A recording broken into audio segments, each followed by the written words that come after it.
గత 3-4 రోజులుగా వర్షాలతో ప్రజలు అతలాకుతలం అవుతున్నారని, లక్షలాది ఎకరాలు నీళ్లలో కొట్టుకుపోయాయని, వేలాది ఎకరాలు పంట పొలాలు కోతకు గురయ్యి ఇబ్బంది పడుతున్న ప్రజలకు బీజేపీ నాయకులు, కార్యకర్తలు అండగా ఉండాలని మల్కాజ్గిరి పార్లమెంటు సభ్యులు ఈటెల రాజేందర్ అన్నారు.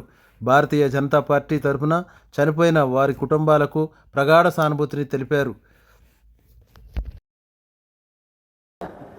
గత 3-4 రోజులుగా వర్షాలతో అతలాకుతలమై అనేక మంది వరదల్లో కొట్టుకుపోయి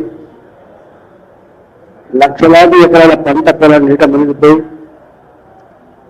వేలాది ఎకరాల పంట పొలాలు కోతకు గురై అల్లాడుతున్నటువంటి తెలంగాణ ప్రజానికానికి భారతీయ జనతా పార్టీ కార్యకర్తలుగా, నాయకులుగా అండగా ఉండి వాళ్ళకు సేవలు అందించాలని చెప్పి భారతీయ జనతా పార్టీ పక్షాన్ని కోరుతా ఉన్నాం. ఎంతమంది అయితే చనిపోయినారో, చనిపోయినటువంటి వ్యక్తులకి ఒక్కొక్కరికి ప్రభుత్వం వెంటనే 50 లక్షల ఆర్థిక సాయం అందించాలని చెప్పి పార్టీ పరంగా డిమాండ్ చేస్తా ఉన్నాం.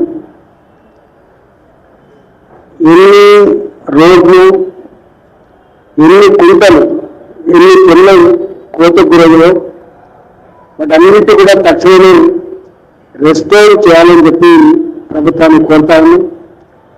మూడవది, గొర్రెలు, పోల్ట్రీ ఫార్మ్స్, అదే పశువులకి అపార నష్టం జరిగింది కాబట్టి అవన్నీ కూడా అసెస్ చేసి వాళ్ళందరికీ ఆర్థిక సహకారం అందించాలని చెప్పి ప్రభుత్వాన్ని కోరుతా ఉన్నాం. ఇవాళ పంటలు కొట్టుకపోవడమే కాకుండా పంట పొలాల్లో 3 రోజులుగా 4 రోజులుగా నీళ్ళు నిలువ ఉంటే పంట పచ్చగా కనపడుతుంది పత్తి చేను కానీ కింద వేలు కుళ్ళిపోయేటువంటి ఆస్కారం ఉంది కాబట్టి వారం 10 రోజులు ఆ చేనులను కూడా చేతికొచ్చే ఆస్కారం లేదు కాబట్టి కొట్టుకపోయిన పంటలు మాత్రమే అసెస్మెంట్ కాకుండా నీళ్లు నిలవలేదు, నీళ్లు కుళ్ళిపోయి రేపు అక్కడి పంటల విషయంలో కూడా ప్రభుత్వం అసెస్మెంట్ చేసి వాళ్ళకి నష్టపరిహారం చెల్లించాలని చెప్పి నేను కోరుతాను. ఇవాళ అన్నిటికంటే ఎక్కువ నష్టపోయింది మక్క పంట. ఎందుకంటే ఖమ్మం, నాబాద్, వరంగల్ ఈ ప్రాంతాలన్నీ కూడా ఎక్కువ మక్క పంట కాబట్టి చేతికాడికి వచ్చిన పంట, ఏదో 2 నెలల పంటలో నెలపైన పంట కాకుండా చేతికాడికి వచ్చి నేటికాడికి వచ్చిన పంట కొట్టుకుపోయింది కాబట్టి తక్షణమే వాటికి అసెస్మెంట్ చేసి రైతాంగానికి సాయం అందించాలని చెప్పి కోరుతాను. ఇవాళ కొన్ని వేల ఎకరాల భూములు కొట్టుకుపోయి కోతకు గురని ఆ భూములు మళ్ళీ వ్యవసాయ యోగ్యానికి రావాలంటే కొన్ని జాగాల్లో అయితే తాడి చెట్టు లోతు గొయ్యిలు పడేటువంటి ఆస్కారం ఉంటుంది కాబట్టి వాళ్ళ షేపే మారిపోయింది కాబట్టి ఆ పంట పొలాలను రెస్టోర్ చేసుకోవడం కోసం ప్రభుత్వం అసెస్ చేసి డిపార్ట్మెంట్ రంగంలో దించి మళ్ళీ వాళ్ళ పంట పొలాలు యథాస్థితికి రావడానికి సహాయక అందించాలని చెప్పి కోరుతాను. ఇవాళ ఇల్లు కూలిపోయిన వాళ్ళు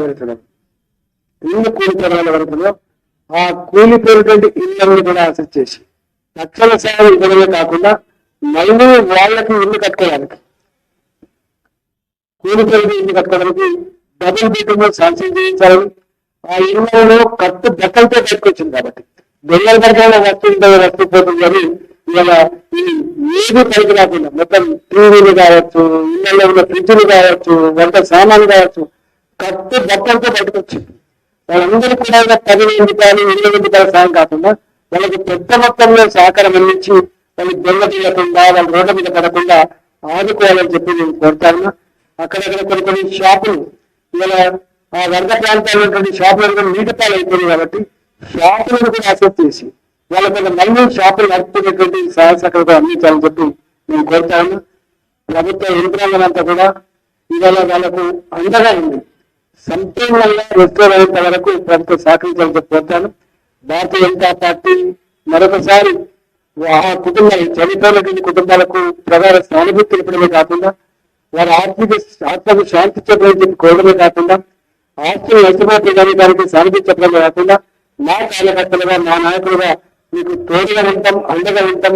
ప్రభుత్వ పరంగా అన్ని రకాల సహకారం అందించి ప్రజలు ఆదుకోవాలని చెప్పి ఈ విపత్కరమైన పరిస్థితులలో ఇప్పటికే ప్రధానమంత్రి నరేంద్ర మోడీ గారు కావచ్చు, అమిత్ షా గారు కావచ్చు, ఇద్దరు ముఖ్యమంత్రులు మాట్లాడుతున్నారు. కాబట్టి రాజకీయ పరమైనటువంటి అభివృద్ధి కాకుండా కేంద్ర ప్రభుత్వం కూడా తప్పకుండా రాష్ట్రానికి సంబంధించి రిపోర్ట్స్ పోయిన తర్వాత ఇక్కడ సంబంధించి నష్టం తీవ్ర అవన్నీ కూడా పరిశీలించి కేంద్ర ప్రభుత్వం కూడా సమగ్రమైన రిపోర్ట్ పోయిన తర్వాత వాళ్ళు కూడా అసెస్ చేస్తారు. కేంద్ర బృందాలు కూడా వస్తాయి, అసెస్ చేస్తారు. తప్పకుండా ఇట్లాంటి సందర్భం వచ్చినప్పుడు మరీ ముఖ్యంగా మోడీ గారు రాజకీయాలతో సంబంధం లేకుండా నష్టమే కాబట్టి, ఏ ప్రాంతమైన ప్రాంతమే కాబట్టి మా ప్రభుత్వం ఉండాలనేది సంకుచిత కోణం కాకుండా బ్రాడ్గా రెండు రాష్ట్రాలు కూడా తప్పకుండా సహకారం అందిస్తారని విశ్వాసం ఉంది.